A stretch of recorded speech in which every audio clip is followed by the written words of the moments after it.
We are live. All right. Thank you, Patsy, for doing all these technical logistics, and welcome everybody to the first. Right. Thank you. Welcome everybody to the first More Beautiful World Progress Report, which originally the first time I did something like this, I called it the State of the World Address. That seemed a little bit too grandiose and too pompous. So, and More Beautiful World Progress Report is more in line with what I'm intending for this, which is to kind of take notes and share my notes on our progress, which sometimes doesn't seem like that we are making any progress, but our progress toward what I call the more beautiful world our hearts know is possible. And it's the same, that title, it was the title of one of my books. I chose it very deliberately. The heart knows it's possible, but the mind does not, or does not always know that it's possible, or the mind doubts.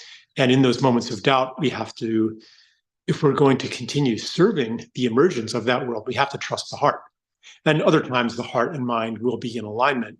But as we make our way from an old story into the next story, often the things that we need to do, the sense that we need to make, conflicts with the inherited programs of the mind. So in those moments, we have to trust the discernment of the heart. And it is that same function of heart discernment which allows us to see that we actually are making progress. Because from our received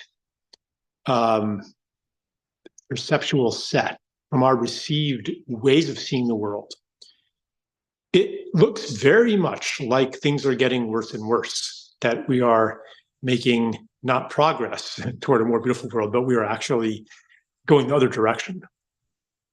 So my purpose here is to bring in some of the phenomena, some of the events, some of the movements that might be underneath the surface that can be seen from the heart's perspective, hopefully not too much in contradiction with the mind, but can be seen from that perspective, and to share those so that all of us can see them together. So, yeah, so I'm calling the title of this first More Beautiful World Progress Report, Hope Begins in the Unknown. And again, and I guess I'm using known in a very specific way, mental knowledge, empirical knowledge. Mostly it's inherited knowledge, what we have inherited from the society and the mythology that we grew up in. And when we are, at least, I mean, I've experienced this an awful lot. When I get locked into that set of the known, locked into the legacy knowledge, then I lose hope. Because again, from that constricted sense of what is possible, there is no hope. And I'm probably not the only one here who has gone through periods of despair.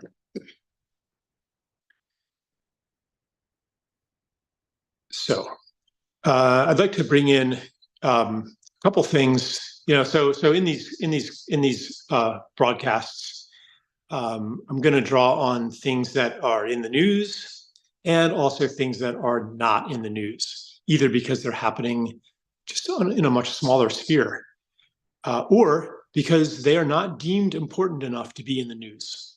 And this is part of the foray into the unknown, the gathering of threads from the unknown that allows us to weave a fabric of hope, a fabric of possibility that is not delusional. It's simply recognizing that we have to bring things in from outside of normal.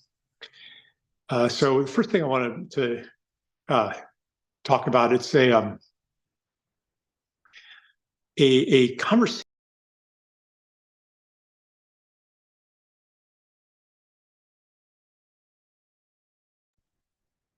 That's weird. It just asked me to unmute. Boy, I hope this whole time I wasn't speaking on mute, was I? Patsy, can you tell me if I was on mute the whole time? I need to start over? No, you seems like you just went off for a second. Oh, okay, good. Okay, so I read this the report of a dialogue between former President Donald Trump and a judge, what was it? Napolitano, I think it was. And in that dialogue, basically, the judge was like, "Hey, you promised that you were going to make all of the JFK assassination records public as required by law, and you didn't do it. I'm very disappointed. Why didn't you do it?" And Trump said,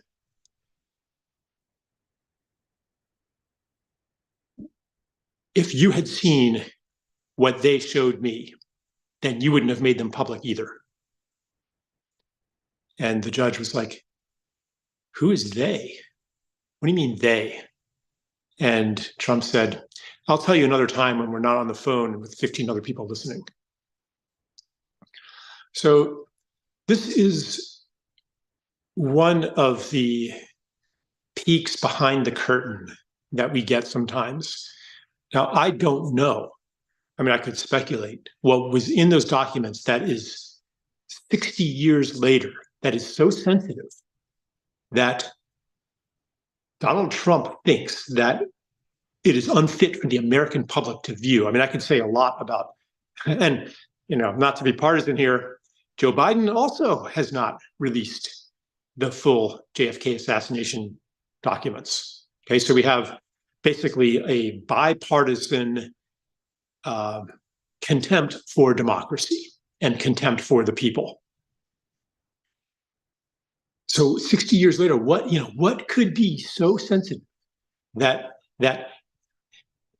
the people who are supposed to be the sovereigns in a democracy, the people are not allowed to see it. They're not fit to see it. They're not trusted to see it. What could it be?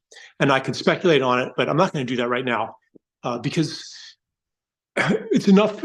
Because I don't know. Actually, I don't know. I have my theories, but I don't know.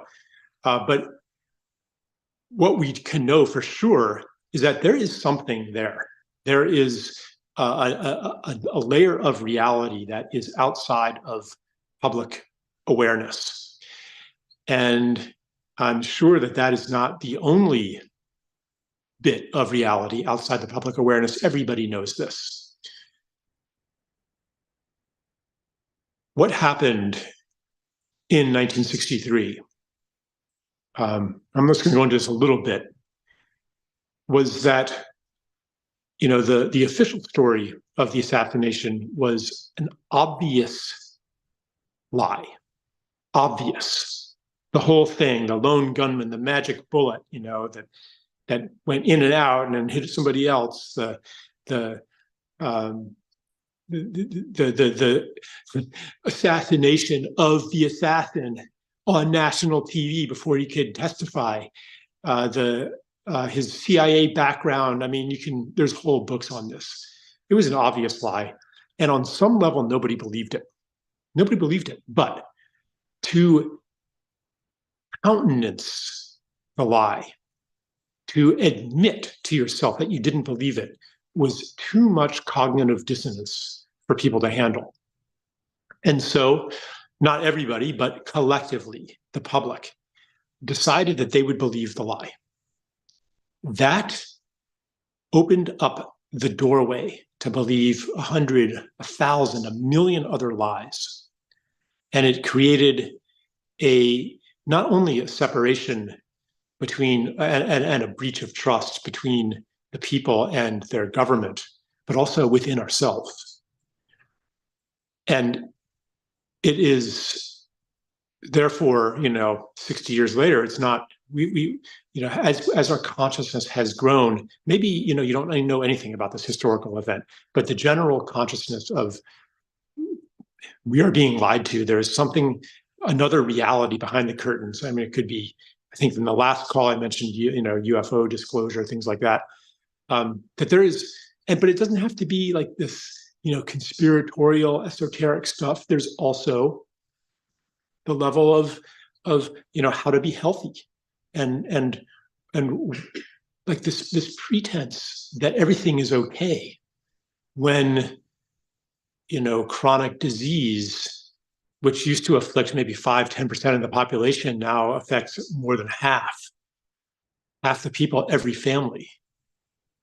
Something like 60% of children, if you include childhood obesity and diabetes and stuff like that. Like, this is not normal.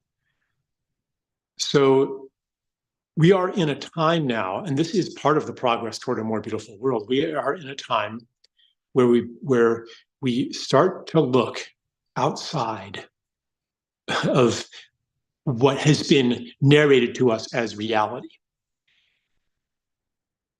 So I want to. A few days ago, I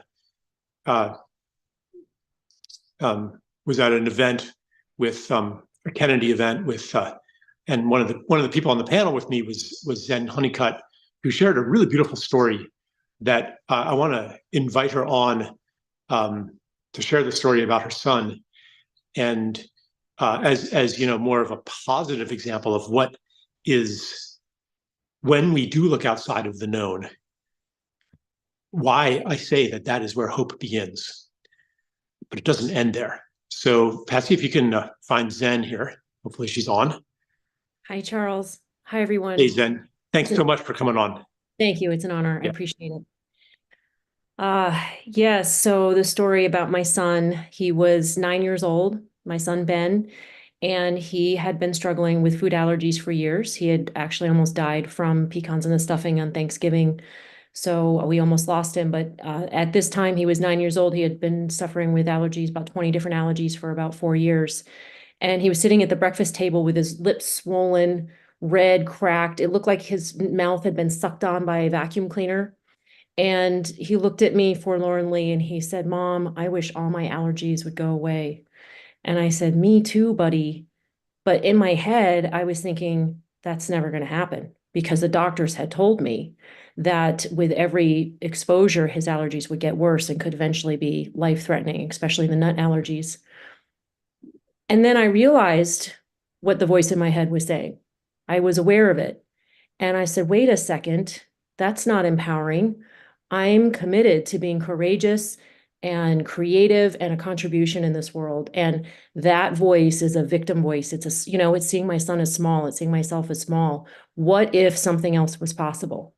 And then I realized that my cousin Sarah had gone gluten-free for a year, and she was able to, after healing her gut, eat a piece of pizza at a birthday party or a piece of wedding cake at a wedding, and she was able to be okay. So I reminded my son of this story and said to him, "Ben, would you like to someday, like a year from now, be able to eat a slice of pizza at a birthday party?" And he looked at me and his eyes got big and he said, "Yes." And I said, "Well, then would you do whatever it takes? Like, would you be my partner in your health? Would you drink green drinks and try Chinese herbs and, acupuncture? Would you do whatever it takes to get better?" And he thought about it seriously and he said, "Yes." And so I put my hand out and I said, "Then I promise you, buddy, you will get better." Now, at that moment, it was like one of those white light, like, holy crap, what did I just say? Like, I did not know how he was going to get better.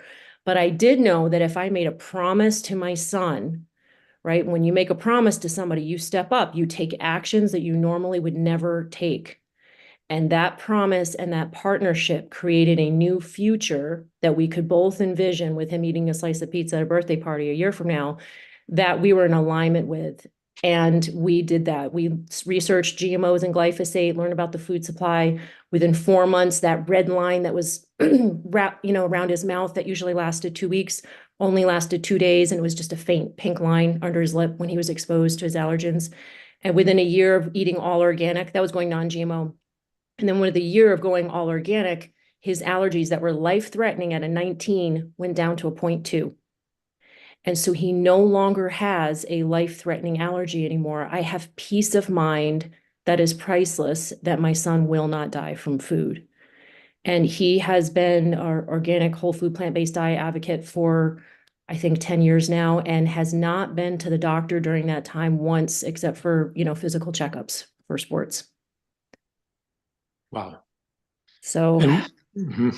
new future. And he's, a food advocate, and we've created Moms Across America. We have, reaching millions of people around the world now, and people are getting better when they eat organic. And that was not something that I knew was possible, but, absolutely I can see as possible when you get in alignment with that new future.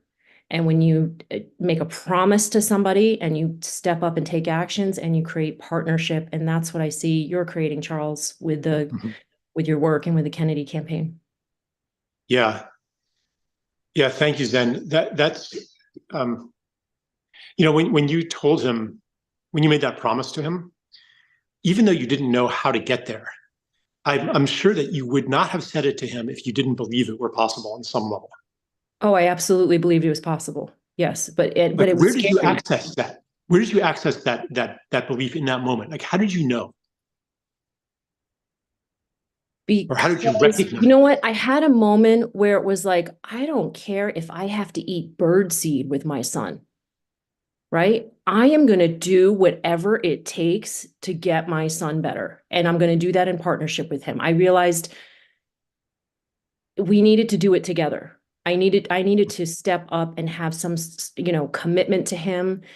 And I knew from my cousin Sarah that somebody else, she had healed her gut a bit. She had gotten at least somewhat better, Right. And the ironic thing is, of course, he didn't want to eat the pizza at the birthday parties after he got better. He knew that food was crap, and he eats only organic whole food plant. Like he'll go to a restaurant with other people and sit there and just eat nothing. Like if it's not Mhm. organic, whole food plant-based, he won't eat it. So he has pristine health and is in amazing condition. But I just knew that he could get better. And if he didn't get as well as I wanted him to, at least he would get more well. At least by Yeah. trying, right? We would make progress. Mhm. But we would only do that if we made a promise to each other and had partnership. Just, I'll try 80-20. That just wasn't gonna cut it anymore. We needed a Mhm. hard line of we are gonna do this all in. When I have those kinds of vows, those moments of I will do whatever it takes. I've noticed that if I have any um, reservations, if I'm carrying any doubts or reservations, then the universe will basically say to me, "Are you sure you will do whatever it takes?" By presenting me with a situation that calls on me to make a sacrifice or calls on me to do something brave in order to actually demonstrate that I was serious when I said that I will do whatever it takes. And I'm wondering if I know you have a to go soon, but did you have any moments like that where you In really in had to? that moment, no, I was crystal clear, and I really appreciate you bringing up that because there have been, I can relate. There have been moments when I haven't been crystal clear about something, and things get wishy-washy, and the universe doesn't really present what needs to come along. But in that moment, I was so clear that it was time for him to get better. He had suffered for 7 months on and off, 2 weeks at a time, for years before that with all these different allergies. And I realized that I had been full of resignation and doubt. I Mhm. had done this program called Landmark, so I had learned Mhm. about, breakthroughs and all that stuff. And I saw myself being full of resignation and doubt for those past few years, just putting up with the fact that he had these allergies and was going to be a lifetime of suffering. I mean, this kid was Mhm. going to school with this mouth, it was horrible. And I said, no, enough is enough. He's going to get better, and I'm going to figure out how to do it with him. And I was extremely clear about that. And that's why I say it was like a white light moment. It was really Mhm. something that I felt called to do. And I think that if we are open and committed to it, we can we can create that. It doesn't have to just be like waiting for God to send it to us. We Mhm. we like put Right. ourselves on the line, Right. and we can cause that. And that's why the first word for our nonprofit is, empower, educate, empower. Mhm. Well, it was empower. Now it's educate and empower. But that is what I believe needs to happen for us to shift the needle in creating this new world that we want to create. It is we need to be clear about what it is we're creating. We need a promise that we're going to do it, like put our butts on the line in a serious way. And we need to have partnership with we need community. And so that's why I love you're creating this community with people, because I get that sense from them when I'm with them in person at your NAS group in Asheville. I get the sense of commitment and dedication from people that is very rare to find, and it should be more prevalent for sure. Yeah. Thank you, Zen. So thank you so much for sharing that with us. I'm going to unpack some elements of that story, although you've already said a lot of what I would say. Thank you. But one of them. So maybe just pick up on what I was saying before about the internal reservations and doubts that prevent that full commitment to something that we say we want. Sometimes, I don't want to like treat those reservations and doubts as necessarily an enemy. Sometimes they can signal that what we say we want isn't actually the highest or best thing that we could be committing our life energy to. So if that's the case, then maybe there's some internal work to do to become clear on what you want. On that panel, it was interesting, actually. Another guy on the panel that Zen and I were on was a UFC fighter, a mixed martial arts fighter. This guy is, I would say he's a really scary dude, except that he is so friendly and has such a big smile that he's just like this incredibly huge and muscular teddy bear, So I'd say he's a scary dude, but he was asked a question about courage. The topic of courage came up, and when it was my turn, I also said some things about courage. I said that it comes from clarity. It comes from being unconflicted, because when you're unconflicted and you know what you value, you know what's important, you know what you want, then you're not going to be going different directions at the same time. As I said, fear, doubt, reservation, these can be signals, not enemies, signals that you are not fully clear. So that's one piece that enabled, when you're clear as a creative being, you are unstoppable. You are, at least, let's say, a mighty force.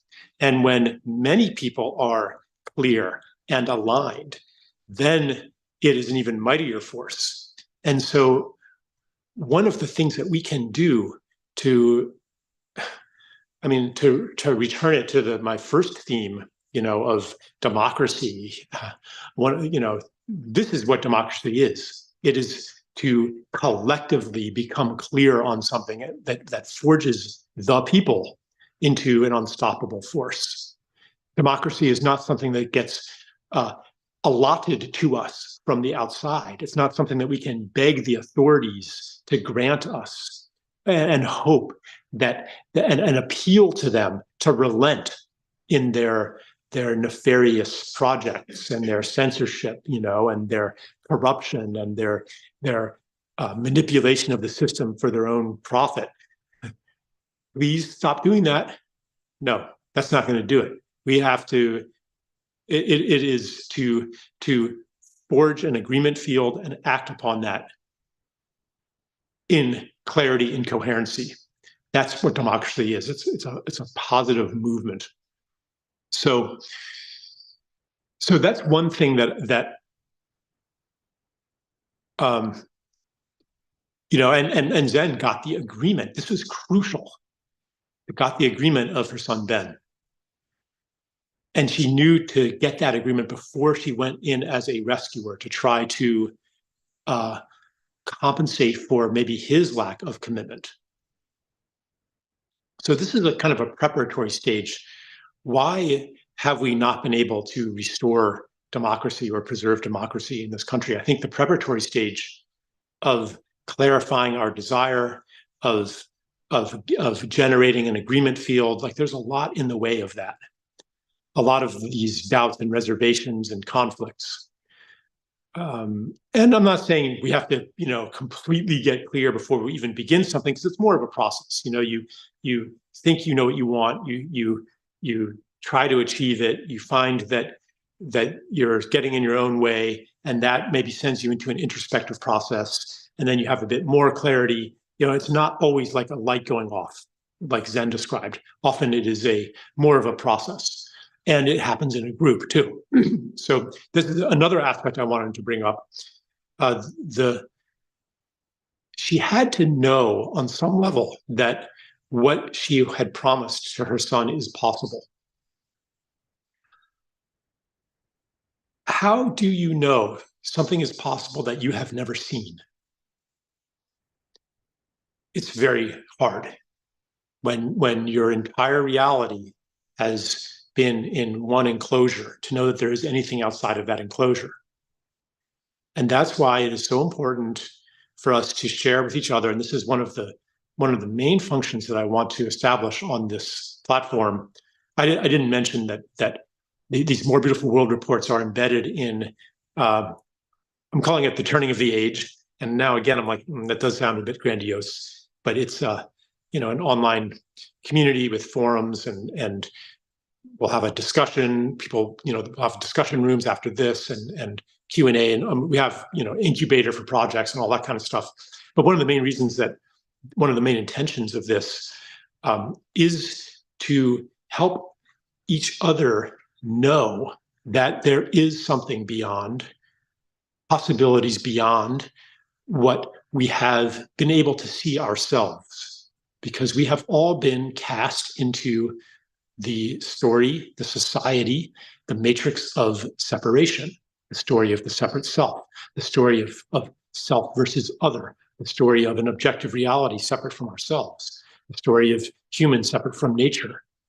All of these deep mythologies, we've been born into all of these deep mythologies, and that makes, like, even the fact that to many, Ben's recovery, Ben's healing seems miraculous, seems medically impossible. That's what all the doctors said. That is an indication that as a society, we have accepted as reality itself that which is actually just a story, actually just a belief system. And we can't, like, this contempt for people who are not awake, who don't see, that is misplaced. Our seeing of something beyond what has been narrated to us as real comes as a gift. It comes as a vision. It comes as a glimpse. It comes, in Zen's story, from hearing, her cousin going gluten-free, and now she's not allergic anymore. So that was a glimpse from outside the matrix of, the doctors saying it's impossible. All of us, and I admire Zen for trusting that glimpse, because I know that I have gotten many glimpses and ignored them, and basically on some level pretended to myself that isn't real. That didn't happen. That doesn't count. I need more proof. I don't believe it. And, stayed in a smaller reality, a smaller possibility, and therefore foreclosed the possibility of committing to something that I know is real. So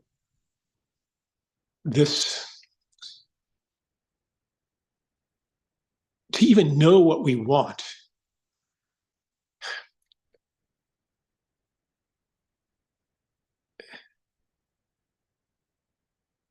we have to see the menu.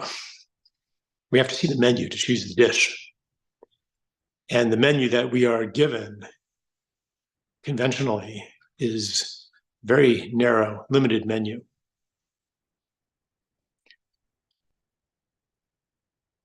I mentioned at the beginning the incredible levels of chronic disease in this country that afflict every family, that make this smaller reality and this limited possibility more and more uncomfortable. That's the push, that discomfort that it becomes intolerable, and it pushes us out of the womb, of the enclosure of the old story. And then there's also the pull, which is those glimpses that we get, what we see outside of it, the stories that we hear, the ways that we carry when we do have that commitment, when we do have that clarity that Zen exemplifies, that we can then carry it to others. And first say, yeah, I've seen that too. And here's my living example of what is possible when I step into that space, when I make that commitment. And then also first to say, it exists. Here's another menu item. And then also to accompany each other on the journey of commitment to that possibility.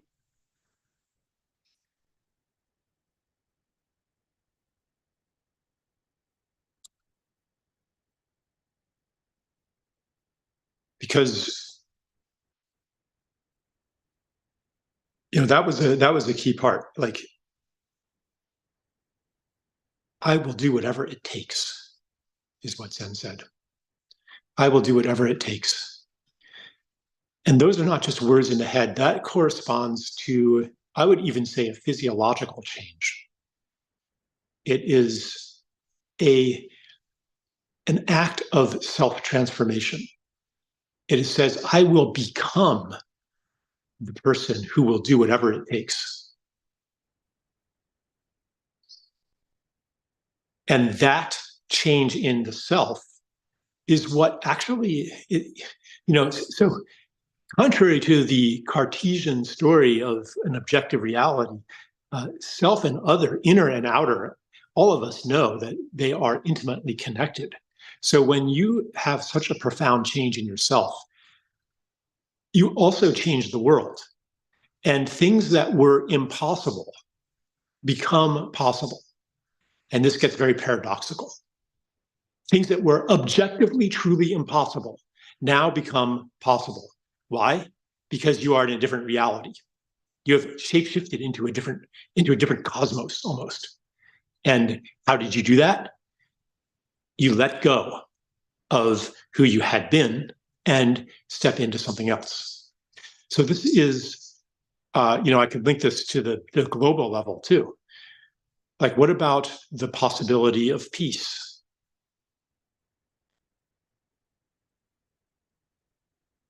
Are we ready for that? Are we ready to say, I will do whatever it takes?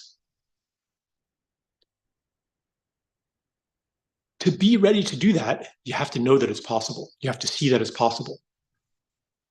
And what we are seeing now in the news tells us the opposite.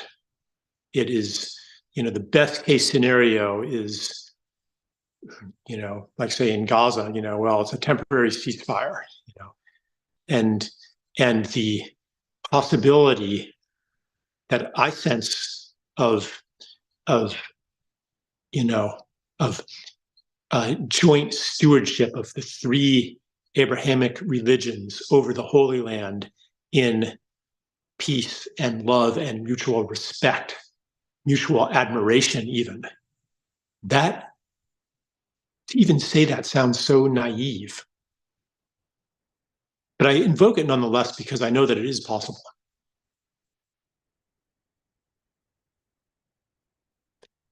And when you know something's possible, then you can commit to it. And when something isn't possible, that can be signaled through reservations and doubts and fear. That might be telling you, that your ambition to, become president of the world, or your ambition to, establish a base on Mars or something like that, maybe that is not actually possible.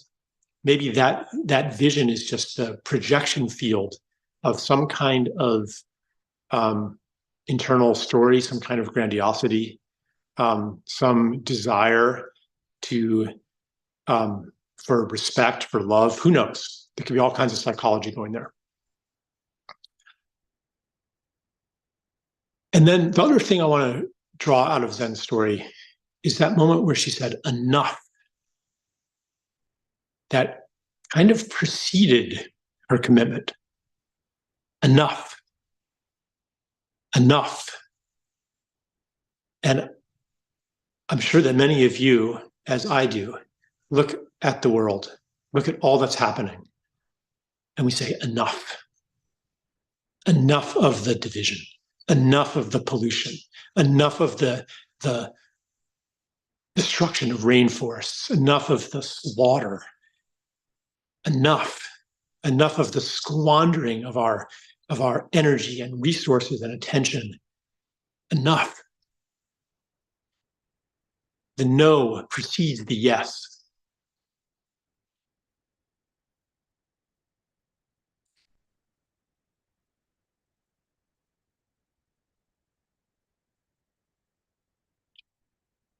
And it opens up the possibility of seeing what to say yes to. And so to bring it back to chronic disease, this the grievous condition of our country. And I say our country, I know a lot of people on this call are not in the United States, not in North America. We're kind of the epicenter here of the illness, of the global illness. Our chronic disease, here I'm going to allow my national pride to swell. We are number one in the whole world in chronic disease. Number one in, well, maybe, I don't know if that's strictly true, but pretty close in concentration of wealth. Maybe not number one, but many in many ways, my country is the epicenter of a global illness. And so we have, a majority of the population chronically ill. And why is that? I could talk about all the factors that Zen's organization works with. The pollution of our soil, of our air, of our water, the degradation of the food supply, electromagnetic radiation,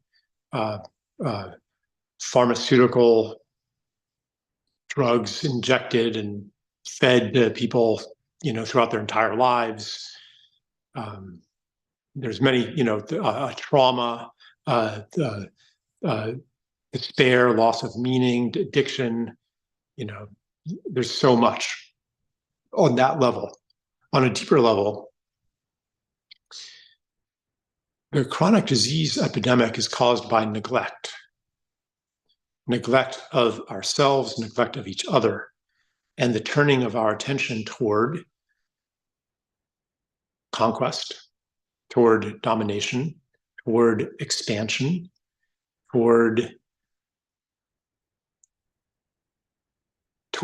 return it to desire, toward things that we think we want, but that we actually do not want. Things that are substitutes for what we really want. The kind of wealth that America, my country, the United States, has led the world in the pursuit of, that kind of wealth, which doesn't meet the real needs of a human being. That is the origin of, or part of, the neglect that I'm talking about. And so now, after years, after decades of neglect, we are crying for attention. We are not okay. And it is becoming harder and harder to pretend that we are okay. So the chronic disease epidemic is of the same origin as the poverty epidemic, as the homelessness crisis, as the immigration crisis even. Why are so many people so desperate to leave their homes and come here? my wife Stella was drawing an analogy yesterday about how when a body is in terminal decline, it will take the toxicity and shunt it from one place to another. Like the heart can't deal with it right now. I'm going to shunt it to the liver. The liver can't deal with it right now. The body's just getting overwhelmed. And our collective body seems kind of like that too. There's the migrants come where, oh yeah, and my sister-in-law was telling the story also about how, she works in a hospital setting, social worker, and like they're sending all these homeless people to their unit, and they can't handle all these homeless people. So they rebel, they talk to management. We cannot do our jobs anymore. So they get all sent, then they get sent to the nurses, to some other unit. And they can't handle it either. So they rebel, and then they get sent somewhere else and somewhere else. They're getting shunted around and cannot be ignored anymore. And so this is also the result of neglect. What if we neglected in the pursuit of what we don't even actually want and need? That pursuit kind of made sense as long as the misery levels were not so high. But now the misery levels are rising. And we reach that point of enough. We cannot do this anymore.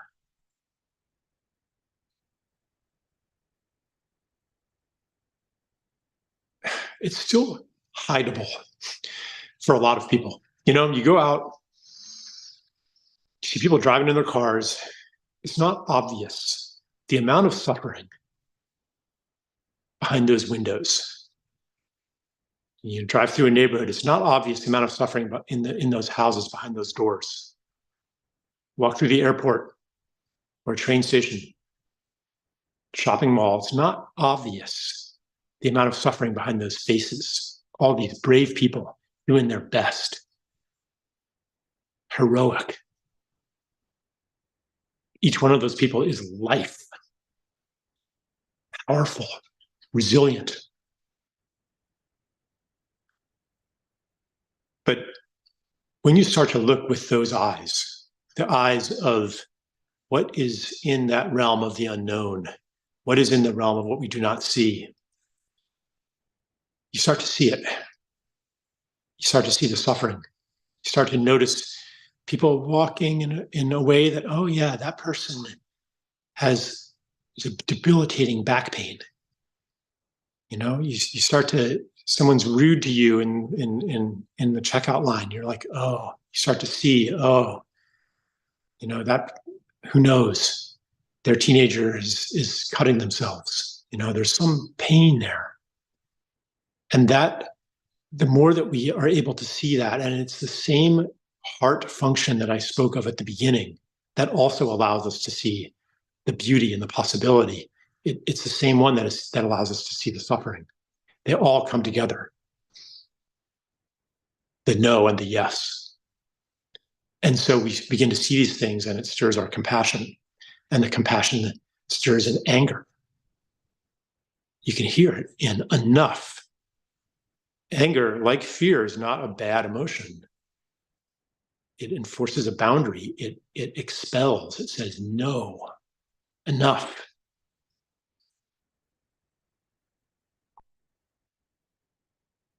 So this is the part of the initiatory moment. One of my favorite sayings, I don't know if I coined it or if I got it from somewhere. I'm sure other people have said it before. The illness seeks the medicine. And also the medicine seeks the illness. So here we are at the epicenter of a global illness in my country, with historically maybe unprecedented levels of chronic disease, of sickness. I don't know if it compares to the Black Death, but the amount of suffering is staggering. Here we are. So what is the medicine that it is bringing? Well, if the origin of the illness is neglect, then the medicine that it is bringing is compassion. And on a more mundane level, more practical level, it's also bringing incredible healing technologies. and understanding. Modalities that can accomplish the impossible when we trust the perception of that the impossible is possible. When we have been clued in by those stories, gluten-free for a year, look what happened. When we get clued in by the stories that we share on our platform,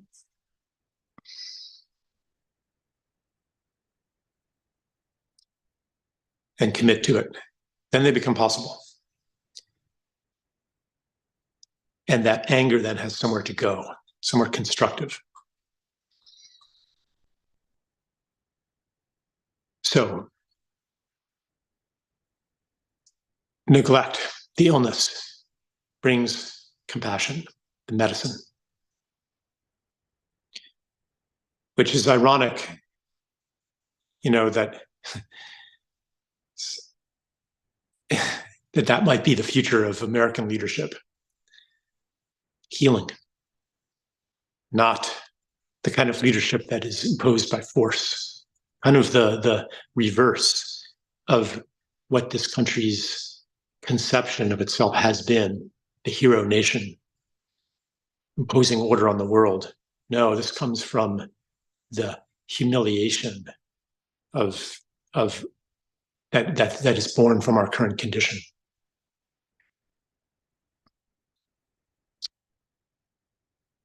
So,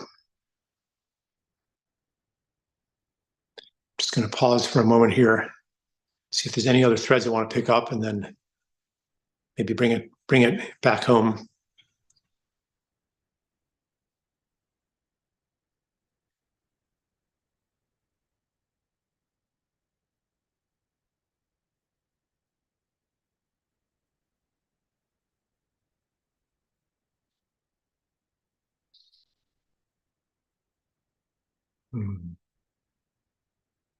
Yeah, a lot of pieces here.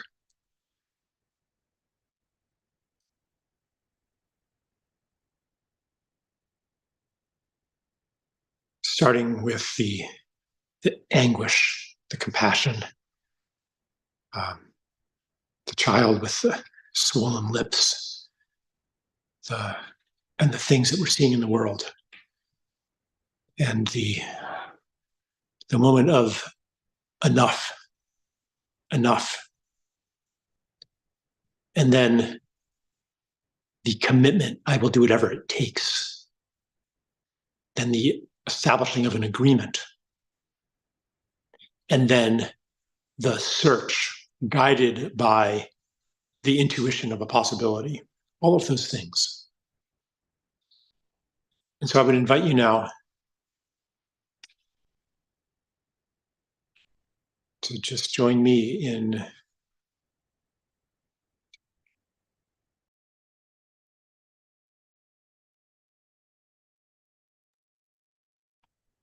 sorry about that. Yeah, to take in all of these elements and feel into, and also the other thing I mentioned too, the maybe there's doubts, maybe there's reservations. That would be a preceding stage where Zen said, something in her mind said, oh, but it's impossible. The boy said, I wish I didn't have any allergies. I wish so too, buddy. But thinking it's impossible, like there's that's also part of it. And so I invite you all now to sense the presence of each of these stages as if they were alive in you.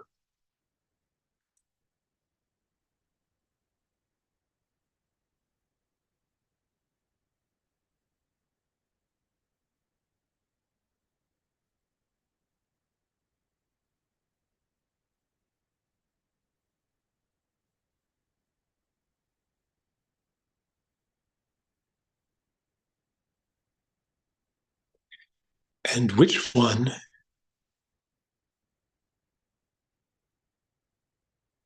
is the most present? Which one is the stage that you're at now? And you're probably at all of them, as am I.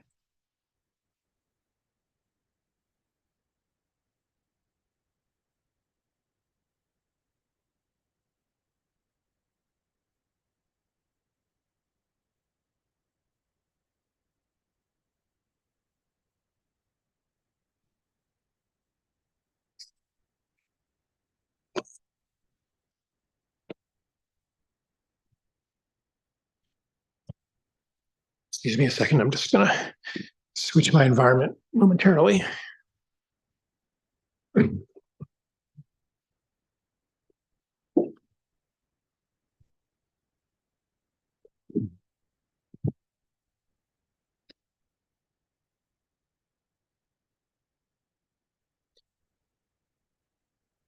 Okay, returning to you all.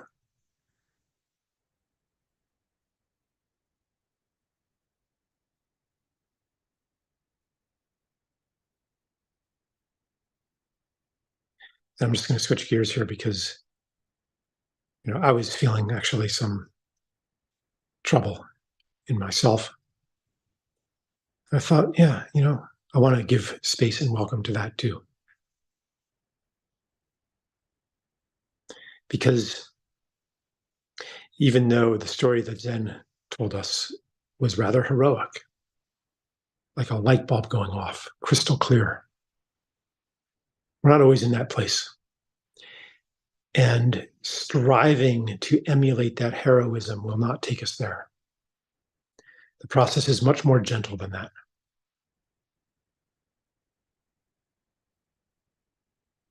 So, trust the effect of that story and all of my interpretation of it and all that has been said. Trust that it lands in you and works on you and delivers its medicine, because it was a medicine story that we heard.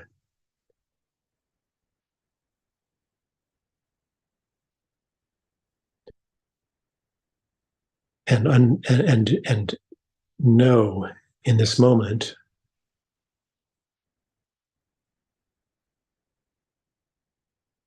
that the power of that story will be all the greater from a place of completely accepting where you are right now.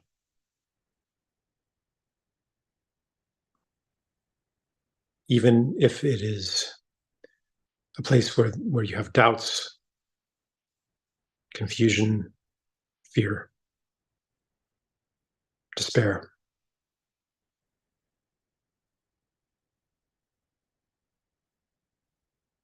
And in this moment,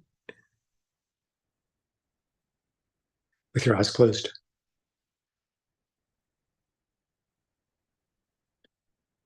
hold all of those things along with the story and the upliftment, all the positive and negative that you may be feeling in this big container of serenity.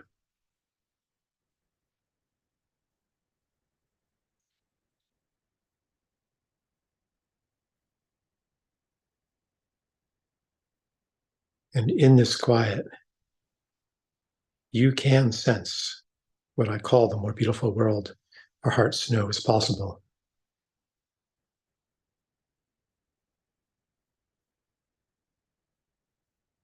That it's real. And you feel your trust in all that has pointed you towards it. This story and many others that have pointed you towards it, you feel trust in those pointers.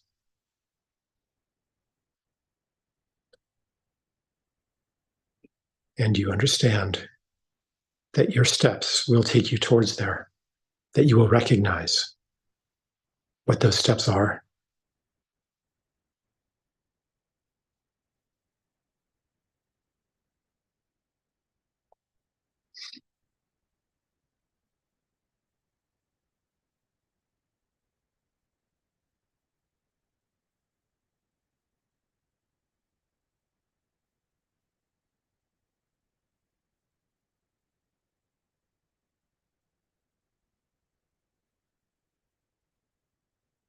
And in this peaceful and serene confidence, open your eyes. And I guess you're probably listening or looking at a screen with me on it.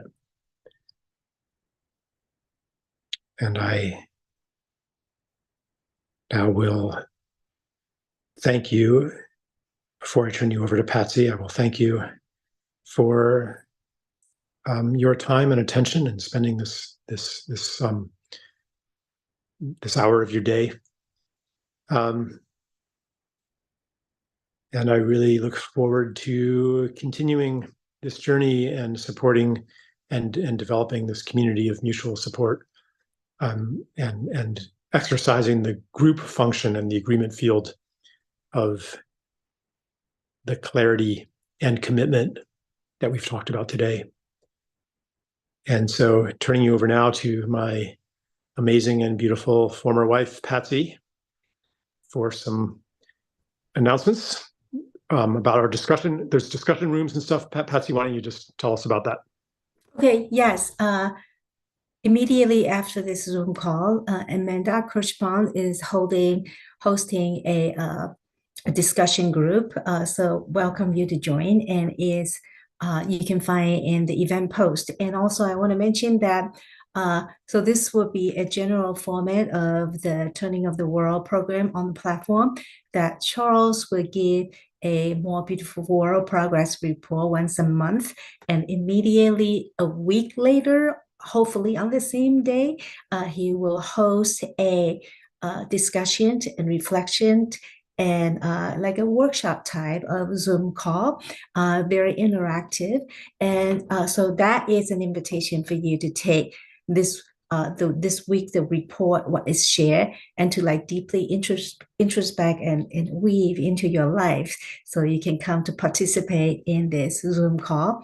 And also the Turning of the World program, we one of the things that we strive. Turning of the age, Patsy. Turning of the age, not turning of the world.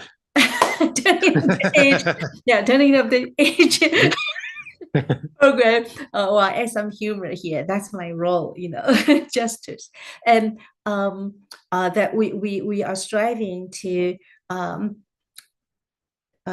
mobilize or distribute our collective synergy to help support members' incubation project, and we call that the Turning of the Age Sanity Pots. So it's a small member-led project, action groups and reflection groups. And when you join the forum, you will be able to expand and see all of those various wonderful things that people are doing together.